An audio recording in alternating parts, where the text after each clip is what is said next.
அடிப்படையில் வந்து பாஜகவோட சித்தாந்தத்துக்கு ஆங்கிலங்கிறது பெரிய சிக்கலாக மாறுது. அது ஸ்டாலின் ஒரு விஷயத்தை குறிப்பிட்டார். என்னன்னா, அவர் இத்தனைக்கும் சிட்டிங் சிஎம் இருக்காரு. அவர் சொல்றாரு, மாநில அரசாலையும் சரி மத்திய அரசாலையும் சரி கிட்டத்தட்ட பாஜக 10 ஸ்டேட்ஸ்ல வந்து நீங்க அந்த சட்டம் அமல்படுத்தப்பட்டிருக்கு. பிரதான எதிர்க்கட்சி வாயை மூடிட்டு இருக்காங்க. தவக தலைவர் ஜோசப் விஜயனே சொல்லுவோம் அவர் ஸ்டைலில்.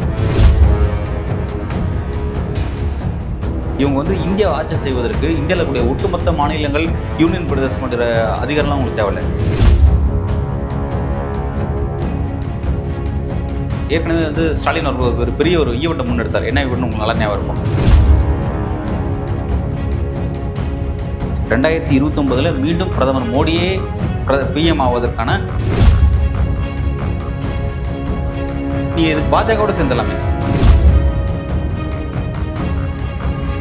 ஒரு பெரிய சிக்கல் வந்து தமிழ்நாடு காத்திருக்கு.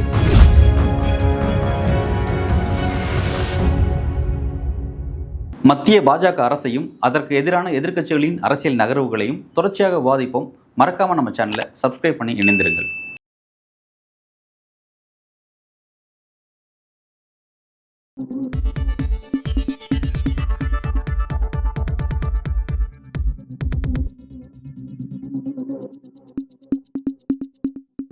நியூஸ் ஃபோக்கஸ் தமிழ் நேயர்களுக்கு வணக்கம். இன்று நம்மோடு இணைந்திருக்கும் சிறப்பு விருந்தினர் ஜேர்னலிஸ்ட் அன்பழகன் அவர்கள். வணக்கம் சார். வெளிநாட்டு நிதி பங்களிப்பு சட்ட திருத்த மசோதாவை மக்களவையில் வந்து மத்திய அரசு தாக்கல் செஞ்சுருக்காங்க. இது முழுக்க முழுக்க வந்து சிறுபான்மை மக்களுக்கு எதிராக இருக்குன்னு சொல்லி எதிர்க்கட்சிகள் நாடு முழுவதும் வந்து அதுக்கான எதிர்ப்புகளை தெரிவிச்சிட்டு இருக்காங்க. தமிழ்நாடு முதலமைச்சர் ஸ்டாலின் அவர்களும் அதுக்காக எதிர்ப்பு தெரிவித்து கடிதம் எழுதியிருக்காரு. எப்படி சார் பார்க்குறீங்க? ஒரு முக்கியமான ஒரு பொலிட்டிக்கல் டைமென்ஷன் இது. பாஜக வந்து அவங்க வந்து இந்த அதாவது அவங்களுக்கு ஒரு அரசியல் இருக்குது, ஒரு நோக்கம் இருக்குது, ஒரு கனவு இருக்குது. அவங்க அந்த கனவுல இருந்து அந்த அரசியல் நோக்கத்திலேருந்து அவங்க எங்கேயுமே டிவியேஷன் ஆகாமல் போய்கிட்டே இருக்காங்க, முன்னோக்கி நகர்ந்து போயிட்டே இருக்காங்க. அவங்களோட தொடர்ச்சியான ஐடியாலஜிகளினுடைய வெளிப்பாடாக தான் நம்ம அதை பார்க்குறோம். இதில் பல சாராம்சங்கள் இருக்குது. குறிப்பாக நீங்கள் சொன்ன மாதிரி ஸ்டாலின் அவர்கள் வந்து ரொம்ப காட்டமாக வந்து ஒரு கடிதம் எழுதியிருந்தார். அது வந்து இஸ்லாமியர்கள் கொந்தளிக்கிறாங்க, கவலையாகவும் இருக்காங்க அப்படிங்கிற அளவில் வந்து குறிப்பிட்டு இதை வந்து நீங்கள் ரத்து செய்யணும் அப்படின்ற அளவில் வந்து ஒரு கடிதம் எழுதியிருந்தார். முக்கியமான ஒரு விஷயம் தான். ஃபஸ்ட்டு வந்து என்னென்னா வந்து அது இந்த ஃபாரின் கான்ட்ரிபியூஷன் ரெகுலேஷன் ஆக்ட் அப்படின்னு சொல்லி இங்கிலீஷில் சொல்கிறாங்க. வெளிநாட்டினுடைய நிதி பங்களிப்பை திருத்த பண்ணக்கூடிய அந்த வெளிநாட்டோட நிதியை பயன்படுத்தி இங்கே சில தொண்டு நிறுவனங்கள் ஃபங்க்ஷன் ஆகிட்டு இருக்காங்க, என்ஜிஓஸ் வந்து இயங்கிட்டு இருக்காங்க. அந்த தொண்டு நிறுவனங்களுடைய விஷயத்தை அந்த சட்டத்தை ஒரு சில திருத்தத்தை மேற்கொள்கிறாங்க இவங்க. முக்கியம் வந்து இந்த விஷயம் வந்து என்ன பிரச்சனை ஏற்படுத்துது அப்படின்னு பார்த்தீங்கன்னா, இப்போ வந்து இங்கே இருக்கக்கூடிய தேவாலயங்கள், கிறித்துவ தேவாலயங்கள், பிறகு தேவாலயங்களை ஒட்டி இருக்கக்கூடிய சில எஜுகேஷன், அதாவது கிறித்துவ மிஷினரின்னு நம்ம சொல்லுவோம், கல்வி நிலையங்கள், அது ஸ்கூல்ஸாக இருக்கும், காலேஜஸாக இருக்கும், பிறகு வந்து அதை ஒட்டி இருக்கக்கூடிய ஹாஸ்டல்ஸாக இருக்கும், அந்த ஸ்டூடெண்ட்ஸ் தங்கக்கூடியவங்க அவங்களுக்கான ஹாஸ்டல்ஸாக இருக்கும், பிறகு அது சார்ந்த கட்டடங்கள் எல்லாமே, இந்த மாதிரியான விஷயங்கள் எல்லாமே. இப்போ இது எல்லாத்தையும் என்ன பண்ணுறாங்க, அதை தான் வந்து ஃபுல்லாக வந்து பின் பாயிண்ட் பண்ணி இதை அடிக்கிறாங்க. இந்த சட்டம் வந்து குறிப்பாக வந்து அதை தான் வந்து பின் பாயிண்ட் பண்ணுறாங்க. அதாவது என்னென்னா, அந்த மாதிரியான ஒரு பில்டிங், அதாவது கிறிஸ்துவ மிஷனரி வந்து இங்கே இயங்கணும் அப்படின்னா அது குறிப்பிட்ட ஒரு சர்டிஃபிகேட் வாங்கணும். அந்த சர்டிஃபிகேட் அடிப்படையில் இங்கே இயங்கும். அதுதான் வந்து இவங்க சொல்லக்கூடிய இந்த சாராம்சத்தில் என்ன சொல்கிறாங்கன்னா, அந்த சர்டிஃபிகேட் இனிமேல் நீங்கள் வாங்குவது அப்படிங்கிறது கடும் சிக்கல் வாய்ந்த ஒரு ஒன்றாக மாறப்போகுது. இப்போ இந்த விஷயத்தின் அடிப்படையில் ஏற்கனவே நீங்கள் சர்டிஃபிகேட் வாங்கி நீங்கள் இயங்கிட்டு இருந்தீங்க அப்படின்னா அந்த சர்டிஃபிகேட்டை நீங்கள் புதுப்பிக்கிறதோ அல்லது வந்து அது ஒருவேளை காலாவதி ஆகும் பொழுதோ வந்து அதை திரும்ப நீங்கள் அப்டேட் பண்ணுறது அப்படிங்கிறது சிக்கல் வாய்ந்த ஒன்றா மாற்றுறாங்க. அந்த நடைமுறை சிக்கலை ஏற்படுத்துகிறாங்க. அந்த நடைமுறை சிக்கல் அப்படிங்கிறது அது ஒரு அது ஒரு பொலிட்டிக்கல் காரணத்தோடு தான் செய்கிறாங்க. யூஸ்வலாகவே நம்ம ஒரு கவர்மெண்ட் ஆஃபீஸ் போயிட்டு நமக்கு வந்து ஒரு ஜாதி சான்றிதழ் வாங்குறதோ இல்லை ஒரு இன்கம் டேக்ஸ், ஒரு இன்கம் வருமான வரி சான்றிதழ் வாங்குவதோ அப்படிங்கிறது ஏதோ ஒரு நம்ம ஆவணங்கள் வாங்க போகும்பொழுது அங்கே நடைமுறைன்னு ஒன்று இருக்கும். அந்த நடைமுறை பார்த்தீங்கன்னா வந்து இயல்பிலே வந்து பார்த்தீங்கன்னா வந்து ஒரு காலம் தாழ்த்தக்கூடிய நடைமுறையாக தான் இருக்கும். இது நம்ம ரெகுலராக நம்ம ஃபேஸ் பண்ணுவோம். அப்போ இந்த விஷயம் என்னென்னா வந்து இதில் அந்த காலதாமதம் அப்படிங்கிறதே அதே ஒரு அரசியல் நோக்கமாக மாறுது. ஏன்னா அந்த காலதாமதம் அப்படிங்கிறத அது அவங்களோட அட்வான்டேஜாக பயன்படுத்த போகிறாங்க.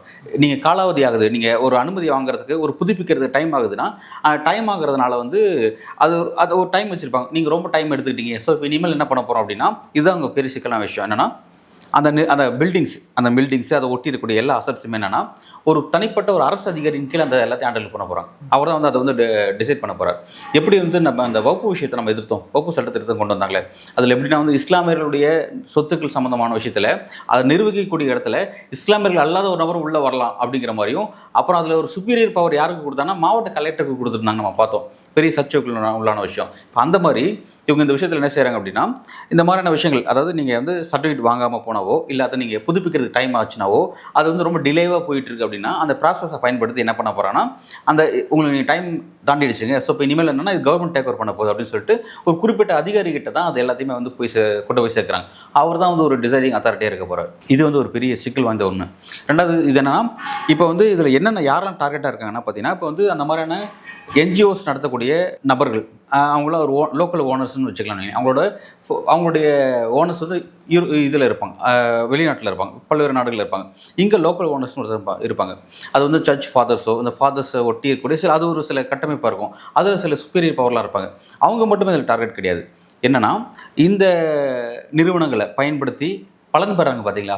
குறிப்பாக வந்து இந்தியாவில் யார் அதிகமாக பலன் பெறாங்கன்னா எஸ்டி மக்களும் எஸ்சி மக்களும் அதிகமாக பயன்படுறாங்க. கிராமப்புறங்களில் பார்த்தீங்கன்னா வந்து அதாவது ஒரு கவர்மெண்ட் மாநில அரசாலும் சரி இல்லை மத்திய அரசாலும் சரி அவங்களால ஒரு பர்டிகுலர் இன்ஃப்ராஸ்ட்ரக்சரை கொண்டு போய் சேர்க்க முடியாமல் இருக்கும். சேர்க்க முடியாமல் எவ்வளோ கிராமங்கள் இருக்குது. இன்னும் கூட வந்து பார்த்தீங்கன்னா வந்து மலைப்பகுதியில் போனச்சு மலைவாழ் மக்கள்கிட்ட போய் பார்த்தோன்னா அங்கே கவர்மெண்ட் வந்து டேரெக்டாக போய் சேரல. சில மின்சாரம் போய் சேராத பகுதிகள், சில குடிசைகள்லாம் இருக்குது. அது தமிழ்நாட்டிலே இருக்குது. அந்த மாதிரியான பல பகுதிகள் வந்து வேலூர் மாவட்டங்கள், பல்வேறு பகுதியில் தருமபுரி மாவட்டங்கள்லாம் பார்த்தீங்கன்னா வந்து அந்த மாதிரியான குக்கிராமங்கள் மலையில் இருக்குது. இப்போ அந்த மாதிரி இடங்கள்லாம் பார்த்தீங்கன்னா சில தொண்டு நிறுவனங்கள் என்ஜிஓஸ் வந்து போயிட்டு ஒர்க் பண்ணிட்டு இருப்பாங்க. அந்த மக்களை படிக்க வைக்கிறது, அவங்களுடைய வாழ்க்கை தரத்தை மாற்றுறது, அவங்கள வந்து வெளி உலகத்தோட கனெக்ட் பண்ணுறது அப்படின்ற மாதிரியான ஒரு ஒர்க் ஒன்று செய்வாங்க. இப்போ என்னன்னா, இவங்க பின் பாயிண்ட் இதில் வந்து 2 விஷயம் இருக்குது. ஒன்று, அவங்கள பொருளாதார ரீதியாக முடக்கணும் அப்படிங்கிற ஒரு நடவடிக்கை இதில் செய்கிறாங்க. இன்னொரு விஷயம் என்னென்னா, ஐடியாலஜி ரீதியாக அந்த மாதிரி வந்து ஒரு தலித் மக்கள், அந்த மாதிரி வந்து ஒரு எஸ்டி மக்கள் வந்து கல்வி பெற்று அவங்க வந்து வளர்ந்து போகக்கூடாது. அதுவும் இவங்க கொடுக்குற கல்வின்னா வச்சுக்க அடிப்படையில் வந்து இங்கிலீஷில் இருக்கும், ஆங்கில வழி கல்வி தான் அவங்க கொடுப்பாங்க அப்படிங்கிறது கொஞ்சம் கவனிக்கத்தக்க விஷயம். ஸோ ஆங்கில கல்வியை பெற்றுக்கிட்டு அவங்க வந்து என்னென்னா வெளிநாடோட தொடர்பு கொள்வது, அவனை தன்னை மாற்றிக்கிறது அப்படிங்கிறது. ஏன்னா அடிப்படையில் வந்து பாஜகவோட சித்தாந்தத்துக்கு ஆங்கிலங்கிறது பெரிய சிக்கலாக மாறுது. அண்மையில் மோகன் பகவத்லாம் பேசுகிறத நீங்கள் பார்த்தீங்க. ஒரு அந்நிய மொழியான ஆங்கிலத்தை நம்ம பிடிச்சிட்டு நம்ம வளர்ந்துட்டு இருக்கோம். அது வந்து நம்ம கலாச்சாரத்தை சீரழிக்குது. ஸோ நம்ம கலாச்சார மொழியை பேசணும், எல்லாருமே மாநில மொழியை பேசுங்க, ஹிந்தி மொழியை பேசுங்க அப்படின்னு சொன்னார். அவங்களுக்கு என்னென்னா இங்கிலீஷ் நோக்கி வர ஆர்எஸ்எஸ்க்கு ஒரு பயம் வருது. ஏன்னா இங்கிலீஷ் அப்படிங்கிறதான் வந்து அதாவது அது அதிகாரங்க. இங்கிலீஷுங்கிற மொழிங்கிறது அதிகாரம். அந்த ஒன்றும் இல்லை. இப்போ வந்து தென்னிந்தியா வந்து பெரிய அளவில் வந்து எஜுகேஷனில் கொஞ்சம் ஃபார்வர்டாக இருப்பாங்க. அதுக்கு காரணம் யாருன்னு, அது பிரிட்டிஷ் பள்ளி நம்ம வந்து அந்த இடத்துல நம்ம நகர்ந்தோம். அதுக்கு காரணம் பிரிட்டிஷ் இந்த கிறிஸ்தவ மிஷினரிஸ் தான்.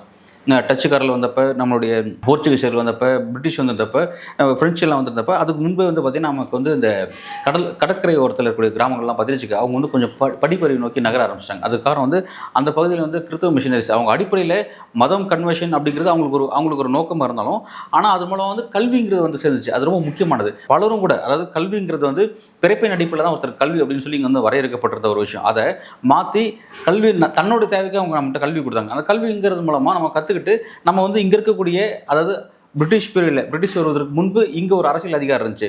அந்த அரசியல் அதிகாரத்தோடு நம்மளால் வந்து மேட்ச் பண்ணி நம்மளால் அரசியல் செய்ய முடிஞ்சுது. ஸோ அந்தளவுக்கு வந்து கல்விங்கிறது ஒரு முக்கியமான விஷயம். ஸோ கிளாரிஃபிகேஷனுக்காக கேட்குறேன். இப்போ என்ன பண்ணால் அந்த ஃபாரின் கான்ட்ரிபியூஷன் ரெகுலேஷன் ஆக்ட்டுங்கிறது எப்போ கொண்டு வரப்பட்ட இது நோக்கம் என்ன சார்? 1976 வந்து எமர்ஜென்சி பீரியடில் வந்து கொண்டு வரப்பட்ட ஒரு முக்கியமான விஷயம். அன்றைக்கு இந்திரா காந்தியுடைய அந்த அதிகாரத்துக்கு உட்பட்ட காலகட்டத்தில் நிறைய மாற்றங்கள் செஞ்சாங்க. அப்போ தான் நம்மளுடைய அரசியலமைப்பு சட்டத்திலுடைய பிரியாம்பலில் வந்து பல விஷயங்கள் வந்து செக்குலரிசம், சோசியலிசம் அப்படிங்கிற விஷயம்லாம் வந்து ஆட் பண்ணாங்க. இப்போவும் அதை எதிர்த்து பாஜக ஃபைட் பண்ணுறாங்க. ஸோ வந்து அவங்களோட தொடர்ச்சியான ஃபைட்டுங்கிறது பர்டிகுலர் இப்போ இந்த FCRA இதை எதிர்த்தும் அவங்களுடைய போராட்டங்கிறது இன்றைக்கி இருக்குது அப்படிங்கிறத நம்ம புரிஞ்சுக்க வேண்டியதாக இருக்குது. ஸோ நம்ம ஃபைட் பண்ண வேண்டிய விஷயம் வந்து நம்ம பெரிய லெவலில் நமக்கு வந்து நிறைய டார்கெட்டை வந்து பாஜக ஃபிக்ஸ் பண்ணுறாங்களா அப்படின்னு தான் பார்க்க வேண்டியதாக இருக்குது.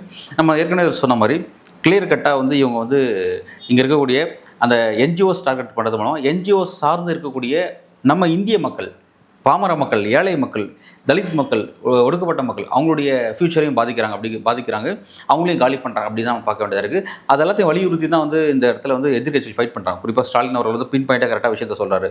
அவர் ஒரு விஷயத்தை குறிப்பிட்றாரு. என்ன சொல்கிறாருன்னா, இதில் வந்து இயற்கை நீதியை நீங்கள் மறுக்கிறீங்க, அதுதான் அங்கே ஒரு பெரிய விஷயமா இருக்குது. ஏன்னா சம்மந்தப்பட்ட நிறுவனங்கள், அந்த நிறுவனங்கள் அப்படிங்கிறது நீங்கள் கொண்டு வரக்கூடிய உங்கள் புதிய சட்டத்தை ஃபில் பண்ணல, அதாவது உங்கள் புதிய சட்டத்தை வந்து அவங்க வந்து சரியாக ஃபாலோ பண்ண முடியல, அதுக்கு சில டைம் பீரியட் ஏற்படுதுன்னா அந்த டைம் பீரியடை பயன்படுத்திக்கிட்டு அவனுக்கு ஏன் நீங்கள் டக்குன்னு ஒரு நடவடிக்கை எடுத்துறீங்க, நடவடிக்கை பாஞ்சு அவனோட அசட்ஸை நீங்கள் கைப்பற்றுறீங்க. ஓகே, அவனுடைய அந்த அவன் ஏன் உங்களோட புதிய சட்டத்தை பின்பற்றப்படல, அது ஏன் வந்து அவங்களுக்கு அதை மிஸ் பண்ணாங்க அப்படின்ற ஒரு கேள்வியை கேட்டு அவனுக்கு பதில் சொல்லக்கூடிய அந்த வாய்ப்பை நீங்கள் மறுக்கிறீங்க அப்படிங்கிறத தான் வந்து பின் பாயிண்ட்டை சொல்கிறோம். அதாவது வந்து இயற்கை நீதி கூட அவனுக்கு மறுக்கிறீங்க. ஸோ வந்து ஒரு தாண்டோன்றித்தனமாக உங்களுக்கு தான் உயர்ந்த வானளாவே அதிகாரம் இருக்குது அப்படிங்கிற அளவில் வந்து நீங்கள் வந்து இதில் ஒரு பெரிய அப்பர் ஹேண்ட் எடுக்கிறீங்க அப்படிங்கிறத குறிப்பிட்றாங்க. ஸோ வந்து பெரிய ஒரு சிக்கல் வாய்ந்த ஒரு விஷயமா மாறுது. நம்ம சொன்ன மாதிரி இங்கே இருக்கக்கூடிய லோக்கல் ஓனர்ஸ் வந்து டார்கெட் பண்ணல, இதன் மூலமாக பயன்பெறக்கூடிய நம்ம இந்திய மக்கள், கிராமப்புற மக்கள். அது ஸ்டாலின் ஒரு விஷயத்தை குறிப்பிட்டார். என்னன்னா, அவர் இத்தனைக்கும் சிட்டிங் சிஎம் இருக்கார். அவர் சொல்கிறாரு, மாநில அரசாலையும் சரி மத்திய அரசாலும் சரி பல இடங்களில் பல இன்ஃப்ராஸ்ட்ரக்சர் ஏற்படுத்தவே முடியாமல் இருக்குது, இப்போவும் ஏற்படுத்த முடியாமல் இருக்குது. அந்த இடத்துல இவங்க தான் அதை இட்டு நிரப்புறாங்க. ஸோ இது என்னன்னா, இது எப்படின்னா வந்து ஒரு சேக்கப் சார் மாதிரி தான். சமுதாயத்தில் மக்கள் வந்து இங்கே ஒரு ஜனநாயக நாடு சொல்கிறோம், நம்ம எல்லாரும் வாக்களித்து நமக்கான கவர்மெண்ட் தேர்ந்தெடுக்கிறோம்.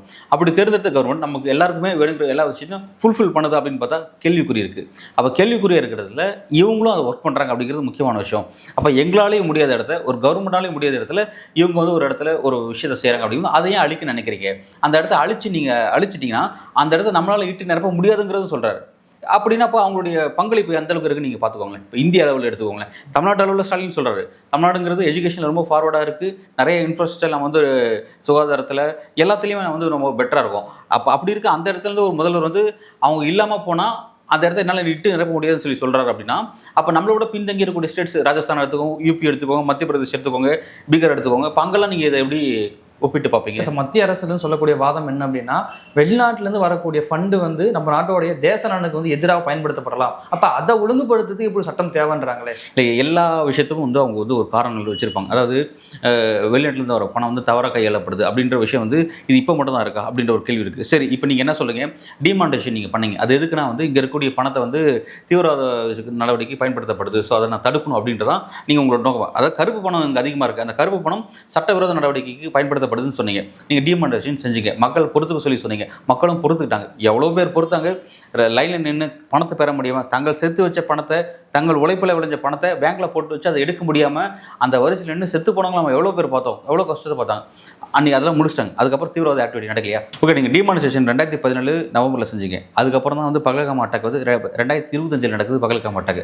அதுக்கு முன்பு 2019 மக்களவைத் தேர்தல் நடப்பதற்கு 2 மாதத்துக்கு முன்பு புல்வாமா அட்டாக் நடக்குது. இப்போ இந்த அட்டாக்லாம் எப்படி எதில் அதை விடுங்க. இப்போ ரீசெண்டாக நான் சொல்கிறது வந்து ஒரு ரீசெண்டாக ஒரு 10 மாதத்துக்கு முன்பு, 10 மாதம் கூட இல்லை, சரியாக ஒரு 6-7 மாதத்துக்கு முன்பு செங்கோட்டையில் நடந்த தாக்குதல், கார் குண்டு வெடிப்பு, இதெல்லாம் எதன் அடிப்படையில் நடந்துச்சு? இப்போ இதெல்லாம் வந்து உங்கள் தீவிரவாத நடவடிக்கை இல்லையா? அப்போ உங்கள் நீங்கள் தீவிரவாதம் நடக்கக்கூடிய ஆன்டி டெரரிசமுடைய அந்த இன்ஃப்ராஸ்ட்ரக்சர் மட்டும் ஃபெயிலியர் ஆகிருக்கு. நீங்கள் அதை செய்யாமல், நாட்டினுடைய உள்துறை அமைச்சர் ஃபெயிலியரை நீங்கள் கட்டுப்படுத்தாமல், நீங்கள் அதை கேள்விக்குட்படுத்தாமல், நீங்கள் வந்து இந்த மாதிரியான ஒரு விஷயத்தை இதை வெளிப்படையாக சொல்கிறாங்க. எல்லாருக்குமே இதில் வெளிப்படை தெரியுதுங்க. இதன் மூலமாக எந்த அளவுக்கு இங்கே இருக்கக்கூடிய இந்திய மக்கள் எந்த அளவுக்கு கல்வி ரீதியாக வளர்ந்துட்டு இருக்காங்க, எஸ்சி மக்களும் எஸ்டி மக்களும் எந்த அளவுக்கு கல்வி ரீதியாக வளர்கிறாங்க, அவங்களுக்கு எந்த அளவுக்கு இந்த என்ஜிஓஸ் வந்து உறுதுணையாக இருக்காங்க அப்படிங்கிறது புள்ளி விவரங்களே இருக்குங்க. அது கிளியராக அது இதையும் எப்படி தீவிரவாதத்தையும் இங்கே ஒன்றுபடுத்துவீங்க நீங்கள்? இது எப்படி நீங்கள் உங்களால் செய்ய முடியுது? இது வந்து அப்பட்டமாக நீங்கள் என்ன சொல்கிறது, நீங்கள் ஒரு அரசியல், அதாவது சட்டப்பூர்வமாக செய்ய போகிறோம் அப்படிங்கிறீங்க, முழுக்க சட்டப்பூர்வமாக செய்ய போகிறீங்க. ஸ்டாலின் அவர்கள் குறிப்பிட்ட ஒரு விஷயத்தை சொல்கிறாரு, இது கான்ஸ்டியூஷனுடைய பிரிவு 25, 29, 30 மற்றும் 300A, இந்த அவ்வளோ பிரிவுகளையும், இந்த 4 பிரிவுகளையுமே இதை வயலேட் பண்ணுது, அதுக்கு இது எதிராக இருக்குது அப்படிங்கிறாங்க. இப்போ இவங்க என்ன பண்ண போகிறாங்க, இந்த சட்டத்தை தான் இதை கான்ஸ்டியூஷன் அடிப்படையில் திருத்தத்தை மேற்கொள்ள போகிறாங்க. இந்த திருத்தம் அப்படிங்கிறது பாருங்கள், நாளைக்கு இப்போ வந்து என்ன பண்ணியிருக்காங்கன்னா, இப்போ தமிழ்நாடு மற்றும் கேரளாக்கு எலெக்ஷன் நடந்துட்டுருக்கு, 5 மாநில எலெக்ஷன் நடந்துட்டுருக்கு. ஸோ வந்து கேரளாவிலிருந்தும் தமிழ்நாட்டில் அதிகமான எதிர்ப்பு இதுக்கு வந்துட்டுருக்கு. ஸோ என்ன பண்ணுவாங்க, எலெக்ஷனை காரணமாக காமிச்சு இப்போ ஹோல்ட் பண்ணியிருக்காங்க, மேபி ஹோல்ட் தான் பண்ணுறாங்கன்னு நான் நினைக்கிறேன். மேபி தமிழ்நாட்டுக்கான எலெக்ஷன் முடிஞ்சதுக்கு பிறகு திரும்ப வந்து எடுத்துக்கொண்டு வர போகிறாங்க, நிறைவேற்றத்துக்கு பிறகு சுப்ரீம் கோர்ட்டில் தான் அதை ஃபைட் பண்ணணும். எப்படி நம்ம ஒவ்வொரு விஷயத்தில் வந்து நம்ம வந்து சுப்ரீம் கோர்ட்டில் ஃபைட் பண்ணுவோம், அதே மாதிரி தான் இது அங்கே தான் போகுது. எண்டாவது ரிசல்ட் வந்து நீதிமன்றம் தான் அதுக்கு வந்து தீர்வு கொடுக்க போகுது. ஏன்னா இவங்க வந்து தொலைநோக்கு பார்வையோடு இது கொண்டு போயிட்டு இருக்காங்க. இதன் மூலமாக வெளிப்படையாக மத சுதந்திரம் பாதிக்கப்பட போது, ஏழை மக்களுக்கும் ஒடுக்கப்பட்ட மக்களுக்குமான அந்த அவங்களோட மனிதாபிமானம் அதில் பாதிக்கப்பட போது, அவங்களோட கல்வி எதிர்காலம் பாதிக்கப்பட போது இந்த தெளிவாக குறிப்பிட்றாங்க. இந்தியாவோட ஜனநாயக ஸ்ட்ரக்சர் பாதிக்கப்பட போகுது. ஏன்னா அவங்களும் சேர்ந்து தான் இங்கே இருக்க ஜனநாயக ஸ்ட்ரக்சர் அப்படிங்கிறது. நீங்கள் பர்டிகுலராக அவங்கள மட்டும் அட்டாக் பண்ணுறதுக்காக ஒரு சட்டத்தை கொண்டு வரது மூலமாக நீங்கள் என்ன செய்ய போகிறீங்க, நான் சட்டத்தை இம்ப்ளிமெண்ட் பண்ணேன், நாளைக்கு இப்போ அவங்க வந்து பாதிக்கப்பட்டு அவங்க வந்து நடுவில் நின்று போராடும் பொழுது சட்டத்தை இம்ப்ளிமெண்ட் பண்ணால் அது ஏன் இவங்க போராடுறாங்க அப்படின்னு நீங்கள் சொல்லுவீங்க. உங்கள் சட்டமே அடிப்படையில் மனிதாபிமான அற்ற முறையில் இருக்குது அப்படிங்கிறத நம்ம குறிப்பிட்டு பேச வேண்டியதாக இருக்குது. உங்கள் சட்டமே அடிப்படையில் ஜனநாயக விதிமீறலை வலியுறுத்த விஷயமா இருக்குது. நீங்கள் அதாவது இந்திய அரசுன்னு சொல்லி உருவாகி, நான் சொல்லக்கூடிய இந்திய அரசு இப்போ இருக்கக்கூடிய ஜவஹர்லால் நேரு தலைமையில் ஃபஸ்ட்டு கவர்மெண்ட் அவரோட தலைமையில் உருவாச்சு. அவர் தலைமையில் இந்திய அரசு உருவாகி நீங்கள் எல்லா இடத்துக்கும் கல்வி கொண்டு போய் சேர்க்கறதுக்கு முன்பே இந்த என்ஜிஓஸ் இங்கே இருந்திருக்காங்க. பல ஆண்டுகள் முன்பே அவங்க இருந்திருக்காங்க. அப்போ இவங்களோட அவங்க சீனியர்ஸ் இந்த என்ஜிஓஸ் அவங்களோட நோக்கம் என்னன்னா முழுக்க முழுக்க இங்கே இருக்க மக்கள் கல்வி மயப்படுத்துறதும் அவங்களுக்கு கல்வி ரீதியாக அவங்க வந்து எஜுகேட்டடாக மாற்று அதன் அடிப்படையில் அவங்களுக்கான வேலைவாய்ப்பு உறுதிப்படுத்துறது அப்படிங்கிறத அவங்க நோக்கமாக இருக்குது. ஒரு கவர்மெண்ட் எப்படி செய்யுமோ அந்த மாதிரி நான் கவர்மெண்ட் ஆர்கனைசேஷன் அவங்க ஒர்க் பண்ணிட்டு இருந்திருக்காங்க. இதை எப்படி வந்து ஒரு தீவிரவாத நடவடிக்கை நீங்கள் சொல்லி இதுக்காக எப்படி நீங்கள் ஒரு சட்டத்தை கொண்டு வர முடியும் அப்படிங்கிறத நம்ம கேட்க வேண்டிய கேள்வியாக இருக்குது. ஸோ அவங்க திரும்ப இந்த விஷயத்தில் தங்களுடைய பாதையில் கரெக்டாக பயணிச்சுட்டே இருக்காங்க. இவங்களை எதிர்த்து ஃபைட் பண்ண வேண்டியது அப்படிங்கிறது உண்மையிலே வந்து நம்ம ஒரு பெரிய டாஸ்க்காக இருக்குது. நம்ம அவங்களுடைய செய்கிற எல்லா விஷயத்துக்கு பின்பு வரக்கூடிய அரசியல் நம்ம உற்று நோக்கம் போனோம்னா உண்மையிலே வந்து இது நாளைக்கு இங்கே இருக்க சாதாரண மக்களும் பெரிய அளவில் பாதிக்கப்படலாம். இப்போ நான் பேசிகிட்டு இருக்க நீங்களோ நாங்களோ ஏதோ ஒரு வகையில் நான் படிச்சுட்டு வரும்போது என் கூட அந்த மாதிரி மிஷனரிஸில் படிச்சுட்டு வந்தவங்களும் பயணிச்சுட்டு இருக்காங்க. என்னோட நண்பர் பாதிக்கப்படுவாங்க, என் கூட ஏற்கனவே படிச்ச நண்பர் பாதிக்கப்படுவாங்க, எனக்கு அப்புறம் வரக்கூடிய ஜென்ரேஷன் இதில் பாதிக்கப்படுவாங்க. இப்போவும் பார்த்தீங்கன்னா தமிழ்நாட்டில் பல கடற்கரை கிராமங்களில் இவங்களுடைய இன்ஃப்ராஸ்ட்ரக்சர் ரொம்ப பெருசாக இருக்குது, அது ரொம்ப ஆழமானதாக இருக்குது. அங்கே அவங்க கொடுக்குற எஜுகேஷன் அப்படின்னு பார்த்தீங்கன்னா இன்றைக்கி வந்து எப்படி சொல்கிறது, ஒரு அமெரிக்கன் காலேஜ் ஒரு அமெரிக்கன் இன்ஸ்டியூஷன் கொடுக்கக்கூடிய அந்த ஒரு இங்கிலீஷ் ஃப்ளூயன்ஸையும் அதன் அடிப்படையில் அவங்க கொடுக்கக்கூடிய ஒரு காஸ்ட்லியான ஒரு எஜுகேஷனை இன்றைக்கி அந்த மிஷனரிஸ் வந்து ஃப்ரீயாக கொடுத்துட்டு இருக்காங்க.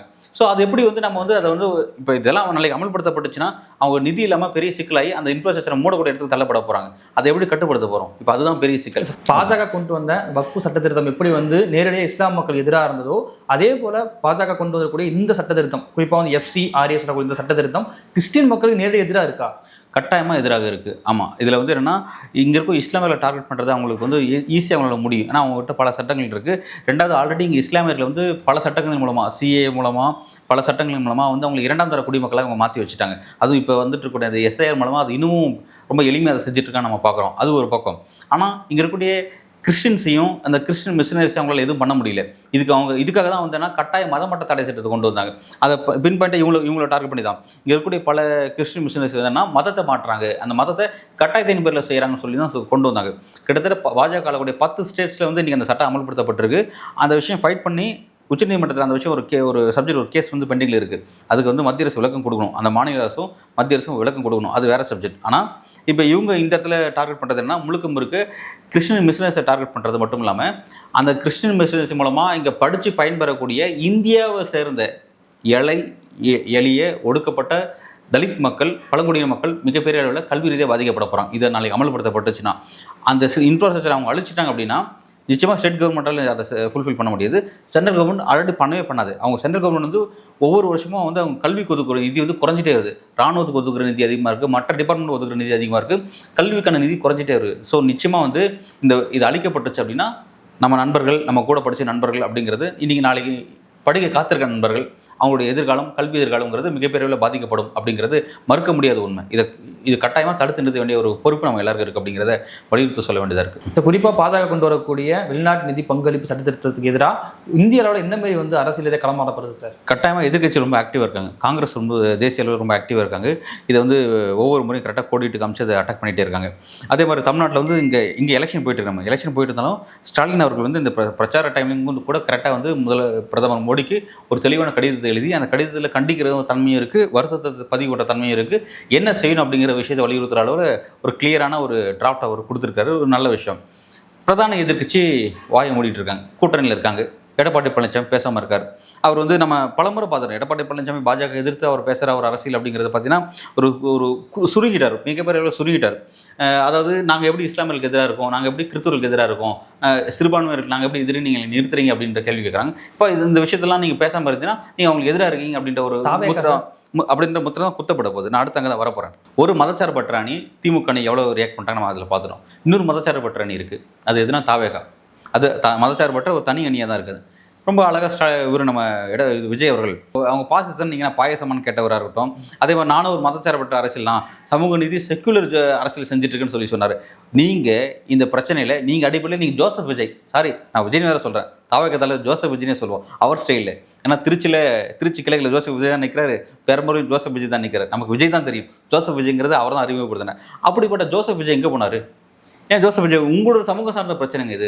இந்திய முழுக்க தமிழ்நாட்டில் உங்களோட சமூகம் இருக்குல்ல, நீங்கள் அதை தான் டார்கெட் பண்ணி தான் நீங்கள் போயிட்டு நீங்கள் 2 தொகுதி செலக்ட் பண்ணியிருக்கீங்க. அப்போ உங்கள் மக்கள் பாதிக்கப்படுறாங்களே, அவங்களுக்கு நீங்கள் எதுவும் செய்ய மாட்டீங்களா? அந்த பிரச்சனையில் ஓடி போய் ஒழிஞ்சிருப்பீங்களா? இதில் என்ன மாதிரியான அதாவது ஏற்கனவே கிறிஸ்மஸ் அன்னைக்கு வந்து இங்கே இருக்கக்கூடிய குறிப்பாக ராஜஸ்தான், உத்தரப்பிரதேச பகுதியில் வந்து பார்த்தீங்கன்னா கிறிஸ்டின்ஸ் வந்து தாக்கப்பட்டாங்க. கிறிஸ்மஸ் கொண்டாடக்கூடிய செலிப்ரேஷன்ஸில் அன்றைக்கி நைட்டு தாக்கப்பட்டாங்க அப்படிங்கிறத நம்ம பார்த்தோம். அப்போ விஜய் அவர் ஓடி ஒழிஞ்சிட்டார். கொஞ்சம் கூட ஒரு கண்டன அறிக்கை கூட அவர்கிட்ட பார்க்கல. இப்போ அந்த மிஷனரிஸை டார்கெட் பண்ணி அவங்களுடைய ஃபினான்ஷியல் பேக் போனை உடைக்கிற மாதிரியான ஒரு சட்டத்தை வெளிப்படையாகவே இவங்க கொண்டு வர போகிறாங்க. பெண்டிங் பார்லிமெண்ட்டில் வெயிட்டிங்கில் இருக்குது. எப்போ வேணாலும் நிறைவேற்றப்பட்டு சட்டமாக மாற காத்திருக்கு. அவங்களுக்கு மெஜாரிட்டி இருக்குது, அவங்க செய்ய தான் போகிறாங்க, அதை காத்திருக்காங்க. அப்படி இருக்கும்போது நீங்கள் இப்போ என்ன பண்ண போகிறீங்க?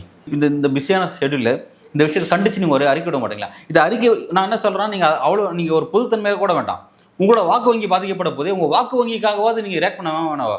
இதை நீங்கள் செய்கிறது மூலமாக உங்களுடைய திருச்சி கிழக்கில் உங்களுக்கு வர வேண்டிய வாக்கு வங்கி இருக்குது, பெரம்பூர் உங்களுக்கு வர வேண்டிய வாக்கு வங்கி இருக்குது. அந்த வாக்கு உங்களுடைய எதிர்காலத்தை பாதிக்கிற மாதிரி இது இருக்கே, அதுக்காக அரசியல் உங்களுடைய நீங்கள் ஜெயிக்கணுங்கிறதுக்காக நீங்கள் அரசியல் செய்ய மாட்டீங்களான்னு நான் கேட்குறேன். நீங்கள் ஓடி ஒழிஞ்சிருக்கீங்க இந்த விஷயத்தில். ஸ்டாலின் அவர் வாய் திறந்து பேசுகிறாரு. அவருக்கு வந்து 2 விஷயம் ப்ளஸ். ஒன்று, மனித தன்மையாக கரெக்டாக ஒர்க் பண்ணிட்டார். இன்னொன்று, பொலிட்டிக்கலாக ஒர்க் பண்ணிட்டார். பொலிட்டிக்கலாக என்னன்னா, கிறிஸ்டின்ஸ் மிஷனரிஸ்லாம் அவங்களுக்கு ஆதரவு, திமுக அன்றைக்கி தான் இந்த மாதிரி ஆதரவு கொடுக்க போகிறாங்க. அதில் ஒரு சின்ன ஒரு டிவியேஷன் இருக்க போகுது. தாவேக்கா வருகைனா ஒரு டிவியேஷன் இருக்க போகுது. ஆனால் பெரும்பாலான இடங்கள் வந்து பார்த்தீங்கன்னா திமுக ஆதரவு இருக்குது. ஸோ வந்து அப்போ வந்து கிறிஸ்டின் மக்களுக்கு ஒரு நம்பிக்கை ஏற்படுத்துகிற விதமாக ஸ்டாலின் தன்னோட அரசியல் கரெக்டாக செஞ்சுட்டார், பொலிட்டிக்கலாகவும் கரெக்டாக செஞ்சிட்டார், மனிதாபிமான அடிப்படையில் கரெக்டாக செஞ்சுட்டார். நீங்கள் எங்கே போனீங்க? நீங்கள் அரசியலாகவும் செய்யலை. நீங்கள் இருக்கக்கூடிய உங்கள் கம்யூனிட்டி, நீங்கள் ஜோசப் விஜய் இருக்கீங்க, உங்கள் கம்யூனிட்டி பாதுகாத்து கூட நீங்கள் வாய் திறந்து பேச மாட்டீங்க. அப்படின்னா அப்போ நீங்கள் எப்படி ஒரு சரியான தலைவராக இருப்பீங்க? உங்கள் படம் பாதிக்கப்பட்டாலும் நீங்கள் வாய் திறந்து பேச மாட்டீங்க. ஜனநாயகம் பண்ணாலும் அது கூட்டு சதின்னு சொல்லுவீங்க. உங்களுடைய சமூகத்தை டார்கெட் பண்ணி ஒரு சட்டத்தை கொண்டு வராங்க, அப்போது நீங்கள் வாய் திறந்து பேச மாட்டீங்கன்னா நீங்கள் எப்படி ஒட்டுமொத்த மக்களுக்குமான ஒரு பாதுகாவலராக இருப்பீங்க? நீங்கள் எப்படி மக்கள் விரும்பும் முதல் வேட்பாளர் நீங்கள் இருப்பீங்க? இதெல்லாம் விசித்திரமாக இருக்குது அவரோட அரசியல். ஸோ வந்து வழக்கம் போல் இப்போ இந்த இடத்துலையும் வந்து பார்த்திங்கன்னா நம்ம திமுக தான் வந்து ஒரு பொலிட்டிக்கல் மைலேஜ் அவங்க தான் ஃப்ரண்ட்டில் இருக்கிறாங்கன்னு பார்க்குறோம். பிரதான எதிர்க்கட்சி அதிமுக இங்கே காணும் பார்க்குறோம். நானும் ஒரு மதச்சார்பற்ற அணின்னு சொல்லி நிரூபிக்கக்கூடியவர். நீங்கள் இதுக்கு பாஜகவோட சேர்ந்தலாமே. நம்ம ஏதோ சொல்லுவோம், நம்ம வந்து அவர் வழி போய் பாஜகவோட தள்ளுறோம்னு நினைக்கிறாங்க. அப்படி இல்லை. உங்களுடைய அன்றாட செயல்பாடு பாஜகவை கொண்டு வரக்கூடிய பல்வேறு விஷயத்தில் நீங்கள் உங்களை மௌனம், கள்ள மௌனம் இருக்குல்ல, அந்த மௌனம் நீங்கள் அவங்களுடைய ஒரு அணி தான், நீங்கள் அவங்களுடைய ஒரு பிம்பமாக தான் இருக்கீங்க அப்படிங்கிறதான் காட்டுது. ஆனால் பேர் மட்டும் பார்த்தீங்கன்னா மதச்சார்பற்ற ஒரு தாவேக்கா உங்களை நிரூபிக்கிறீங்க. அது எப்படின்றது என்ன புரிஞ்சிக்க முடியல. ஸோ இந்த இடத்துல வந்து விஜய் தோல்வி அடிச்சு நிற்கிறதான் பார்க்க வேண்டியதாக இருக்குது. திமுக மட்டும் தான் ஃப்ரண்ட்டில் நிற்குது. அதே மாதிரி தேசிய அளவில் பார்த்தீங்கன்னா எதிர்த்து களம் ஆடக்கூடிய காங்கிரஸ் ரொம்ப தெளிவாக இருக்காங்க இந்த விஷயத்தில். இது வந்து இது கட்டாயமாக வந்து ரத்து செய்யணும் அப்படிங்கிற அளவில் வலிமை குரல் ரைஸ் பண்ணிட்டு இருக்காங்க. இது இப்படி தான் புரிஞ்சுக்க வேண்டியது. இந்திய அளவில் எதிர்க்கட்சிகள் இந்த இடத்துல இப்படி தான் ஆக்டிவாக இருக்காங்க. இதையும் தாண்டி இன்னொரு பிரச்சனை, இப்போ நம்ம எலெக்ஷன் போயிட்டு இருக்கிறதுனால நம்ம வந்து முழுக்க மாநில அரசியலாம் கான்சன்ட்ரேட் பண்ணுறோம். தேசிய அளவில் பாஜக பல நகர்வுகளை நோக்கி நகர்ந்துட்டு இருக்காங்க. இப்போ இந்த பிரச்சனை வந்து முக்கியமான பிரச்சனை. அடுத்த ஒரு பிரச்சனை ஒன்று போயிட்டுருக்கு. டீலிமிட்டேஷன் வந்து என்ன பண்ண போகிறாங்க, விரைவிலே வந்து கொண்டு வரதுக்கான, அதாவது தொகுதி மறுவரையை பொறுத்த வரைக்கும் நடந்த 2023 ஒரு சட்டம் கொண்டு வந்தாங்க. பெண்களுக்கான 33% இடஒதுக்கீட்டை பார்லிமெண்ட்டில் பிரதமர் மோடி கொண்டு வந்துட்டு அதை வந்து எலெக்ஷனில் பிரச்சாரமாக செஞ்சார். பெண்களுக்கு நான் 33% கொண்டு வந்துட்டேன், நான் பெண்களின் பாதுகாவலன்னு சொல்லி அவர் வந்து தனக்கு தம்பட்டம் அடிச்சுட்டார். ஆனால் அங்கே ஒரு ட்விஸ்ட் வச்சு என்ன பண்ணிட்டார்னா, அடுத்த மக்கள் தொகை கணக்கெடுப்பு எப்போ நடத்தப்படுதோ அப்போ தான் இது அமல்படுத்தப்படும் அப்படின்னு சொல்லிட்டார். ஸோ இப்போ என்ன பண்ணுறாங்கன்னா, இப்போ மக்கள் தொகை கணக்கெடுப்புக்கு முடுக்கி விட்டாங்க, ஸ்டார்ட் பண்ணிட்டாங்க. அது போயிட்டு இருக்க ஒரு பக்கம். அந்த மக்கள் தொகை நடந்து முடிஞ்சு எப்போ வந்து தொகுதி மறுவரை செய்யப்படும், எப்போ இந்த பெண்களுக்கான ரிசர்வேஷன் கிடைக்கும் அப்படின்னா அது மேபி 2034 அப்புறம் தான் வரும். 2034 அப்புறம் தான் வரும். இப்போ பாஜக என்ன ஒரு கணக்கு பண்ணுறாங்க அப்படின்னா, சிம்பிளாக எதை பற்றி யோசிக்காமல் 2011 மக்கள் தொகை கணக்கெடுப்புகளில் காங்கிரஸ் செஞ்சது, அதில் ஏகப்பட்ட எரர் இருக்குங்கிறாங்க. சில பல லட்சங்கள் கோடிக்கணக்கான எரர் இருக்குங்கிறாங்க. இப்போ அதை எடுத்துக்கிட்டு நாங்கள் நாங்கள் ஒரு அடிப்படையை வச்சு இப்போ நாங்கள் செய்ய போகிறோம், இப்போ போகிறது போயிட்டே இருக்கட்டும், நாங்கள் அதை வச்சு செய்ய போகிறோம் அப்படிங்கிறாங்க. ஸோ என்ன பண்ண போகிறாங்க, அடுத்து என்ன செய்ய போகிறாங்க அப்படின்னா, இப்போ நாடாளுமன்றத்துடைய மக்களவை தொகுதியுடைய எண்ணிக்கை, நாடாளுமன்ற உறுப்பினருடைய எண்ணிக்கையை வந்து என்ன பண்ணுறாங்க, 543 816 உயர்த்ததுக்கு ஒரு கணக்கு வச்சுருக்காங்க. அதை 50% அப்படி இன்க்ரீஸ் பண்ண போகிறாங்க. ஒன்று. ரெண்டாவது, அதை இன்க்ரீஸ் பண்ணிவிட்டு பெண்களுக்கான 33% ரிசர்வேஷனை நாடாளுமன்றத்திலையும் மாநில சட்டமன்றங்களையும் அமல்படுத்த போகிறோம் அப்படின்னு சொல்கிறாங்க. இதை இப்போ வந்து நம்ம என்னென்னா, இப்போ நம்ம ஏப்ரல் வந்து 4th பேசிகிட்டு இருக்கோம். இந்த மந்த்து 16 to 18, 16, 17, 18 3 நாள் வந்து சிறப்பு நாடாளுமன்றத்துடைய சிறப்பு அவை வந்து கூட இருக்குது. இதை நாடாளுமன்ற விவகாரத்துறை அமைச்சர் கிரண் ரிஜிஜு உறுதிப்படுத்திட்டார். ஸோ கட்டாயமாக இந்த 3 நாள் வந்து நாடாளுமன்றத்துடைய சிறப்பு செஷன் வந்து இருக்குது. ஸோ வந்து இந்த செஷனில் வந்து அவங்க என்ன பண்ண போகிறாங்கன்னா, வந்து மக்கள் தொகை எண்ணிக்கையை வந்து 816 மாற்றி அதில் 33% ரிசர்வேஷன் பெண்களுக்கு கொண்டு வந்து 573 நாடாளுமன்ற உறுப்பினர்களை பெண்களை கொண்டு வரதுக்கான ஒரு திட்டத்தை கொண்டு வர போகிறாங்க. இதை அமல்படுத்த போகிறாங்க. அந்த சட்டத்திட்டத்தை கொண்டு வர போகிறாங்க. கூடவே வந்து என்ன பண்ண போகிறாங்கன்னா, இது மூலமாக என்ன பண்ண போகிறாங்கன்னா, இப்போ தமிழ்நாட்டில் எலெக்ஷன் வரப்போகுது இல்லையா, தமிழ்நாட்டில் எலெக்ஷன் வரும்பொழுது தமிழ்நாட்டில் இது பிரச்சாரமாக கொண்டு வர போகிறாங்க. இந்த விஷயத்தை நாடாளுமன்றத்தை செஞ்சு முடிச்சுட்டு பாஜக வந்து இங்கே நாங்கள் பெண்களுக்கு 33% ரிசர்வேஷனை பார்லிமெண்ட்டில் கொண்டு வந்துடும், தமிழ்நாடு சட்டமன்றத்தில் கொண்டு வர போகிறோம் அப்படிங்கிறாங்க. இதை வந்து இப்போ பிரச்சாரமாக கொண்டு வர போகிறாங்க. இது பெரிய பிரச்சனை. 543 816 மாறும்பொழுது கிட்டத்தட்ட நம்ம ஏற்கனவே சொல்லியிருக்கோம், இவங்க வந்து இந்தியா ஆட்சி செய்வதற்கு இந்தியாவில் இருக்கக்கூடிய ஒட்டுமொத்த மாநிலங்கள் யூனியன் பிரதேசனுடைய அதிகாரம்லாம் உங்களுக்கு தேவையில்லை. 5 மாநிலங்களுடைய அதிகாரம் உங்களுக்கு கிடைச்சாவே போதும், நீங்கள் இந்தியா ஆட்சி செஞ்சுட்டு போயிடலாம்.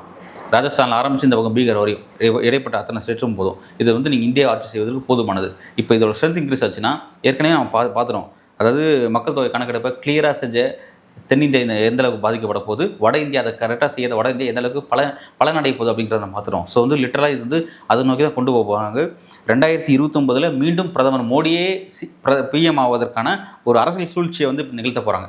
அதுக்காக தான் வந்து நாடாளுமன்றத்துடைய 5 மாநில தேர்தலுக்கான வேலைகள் போயிட்டு இருக்கு, பணிகள் தொடங்கிடுச்சு, தேர்தல் நெருங்க போகுது. இப்படி இருக்க சூழல்ல இப்போ சட்டத்தை வந்து நாடாளுமன்றத்தில் கொண்டு வருது அப்படிங்கிறது இந்த 5 மாநில தேர்தலுடைய அந்த மாரல் ஆஃப் கோட் இருக்கு நடைமுறை இருக்கும்போது பிரச்சனை ஆகாது. அதை போல் பவுண்ட் ஸ்டேட்னு தனி போல் பவுண்ட் ஸ்டேட் வந்து அசாம், தமிழ்நாடு, கேரளா, வெஸ்ட் பெங்கால், புதுச்சேரி, அவ்வளோதான். இது வந்து 5 மாநிலம் தான் வந்து எலெக்ஷன் மோடுக்குள்ளே போகிறாங்க. ஆனால் ஒட்டுமொத்த மற்ற மாநிலங்களும் பார்லிமெண்ட்டும் அவங்க அது இயங்க தான் செய்யணும். ஏன்னா இந்தியாங்கிறது வந்து எல்லாத்துக்குமானது தானே, அந்த 5 ஸ்டேட்டுக்கானது கிடையாது இல்லையா, அது ஃபங்க்ஷனாக தான் செய்யும். இப்போ என்னன்னா பட்ஜெட் செஷன் நடந்துச்சு, இப்போ பட்ஜெட் தாக்கல் செஞ்சுட்டு 2 செஷன் அதை நடத்தி முடிச்சுட்டு அவை வந்து காலவரையில் ஒத்திவைக்க தான் செய்யணும். ஆனால் அதை ஒத்திவைக்க செய்யாமல் எதற்காக 16 18 தேதி 3 நாள் வந்து சிறப்பு அவையை நீங்கள் கூட்டணுன்றதான் கேள்வி. அந்த அவை கூட்டப்படுவது முழுக்க மக்களவையோட எண்ணிக்கை 50% இன்க்ரீஸ் பண்ணுறதுக்காக கூட்டப்படுறது மட்டும் இல்லாமல் அதில் 33% ரிசர்வேஷனை பிரதமர் மோடி ஆல்ரெடி டிக்ளேர் பண்ண அந்த விஷயத்தை அமல்படுத்த போகிறாங்க. ஸோ அது வந்து ஒரு பெரிய சீரியஸான ஒரு பிரச்சனையில் போய் முடிய போது. தமிழ்நாட்டுடைய பொலிட்டிக்கல் எதிர்காலம், நாட்டை ஆள்வதற்கான அரசியல் எதிர்காலம் தமிழ்நாட்டுக்கு மட்டும் கிடையாது, ஏனைய தென்னிந்தியாவுடைய எதிர்காலமே, தென்னிந்தியா இன்க்ளூடிங் நார்த் ஈஸ்ட் ஸ்டேட்ஸும் எடுத்துக்கலாம். அந்த வடகிழக்கு மாநிலங்கள் இருக்குது பார்த்தீங்கன்னா, அந்த வடகிழக்கு மாநிலங்களோட பிரச்சனையும் இருக்குது, அவங்களையும் நம்ம இதில் சேர்த்துக்கலாம். இன்க்ளூடிங் பஞ்சாப்பும் அவங்க பாதிக்கப்பட்டிருக்கான்னு நினைக்கிறேன். ஆமாம், பஞ்சாப் அதை வந்து கிளியராக இம்ப்ளிமெண்ட் பண்ணாங்க. ஸோ அந்தளவுக்கு இந்த ஸ்டேட்ஸ் ஃபுல்லாகவே பாதிக்கப்பட போகுது. அப்போ ஏற்கனவே வந்து ஸ்டாலின் ஒரு பெரிய ஒரு ஈவெண்ட்டை முன்னெடுத்தார். என்ன ஈவெண்ட் உங்களுக்கு நல்லா ஞாபகம் இருக்கும், ஒட்டுமொத்த 8 மாநிலம் முதல்ல ஒருங்கிணைச்சார் இந்த டீலிமிடேஷன் எதிராக. ஸோ அந்த பிரச்சனை ஒரு சீரியஸான இடத்துக்கு வரப்போகுது. இப்போ நம்மலாம் வந்து எலெக்ஷன் மோடுக்கு போயிட்டோம், இப்போ அவங்க அதை செய்கிறாங்க. ஸோ செஞ்சு அதோடைய பொலிட்டிக்கல் அறுவடையை இந்த எலெக்ஷனில் பார்க்கணும் அவங்க நினைக்கிறாங்க. ஒரு பெரிய பிரச்சனை தான் இது. தமிழ்நாட்டில் வந்து சிதம்பரம் அவர் கண்டிச்சிருக்காரு, காங்கிரஸ் அதை கண்டிச்சிருக்காங்க, டிஎம்கேவும் கண்டிச்சிருக்காங்க. ஆனால் பெரிய அளவில் கண்டிக்கல. அவங்க இந்த எலெக்ஷன் மோடுக்குள்ள போயிட்டு இருக்காங்க. ஒரு பெரிய சிக்கல் வந்து தமிழ்நாட்டு காத்திருக்கு. அடுத்து எப்படி நம்ம அதை எதிர்கொள்ள போகிறோம் அப்படிங்கிறது தெரியல. இது அமல்படுத்தினா உண்மையிலே நமக்கு பெரிய சிக்கல் தான். அடுத்து யார் ஆளுமரசு வர போகிறாங்க தெரியல. அதை வந்து இந்த விஷயத்தை எப்படி வந்து ஃபைட் பண்ணி தடுக்க போகிறாங்க அப்படிங்கிறது தெரியல. பொறுத்து தான் பார்க்கணும் ஒரு நாட்கள். இவ்வளோ நேரம் நிகழ்வில் கலந்து கொண்டு பல்வேறு கருத்துக்களை போய் நமக்கு நன்றி.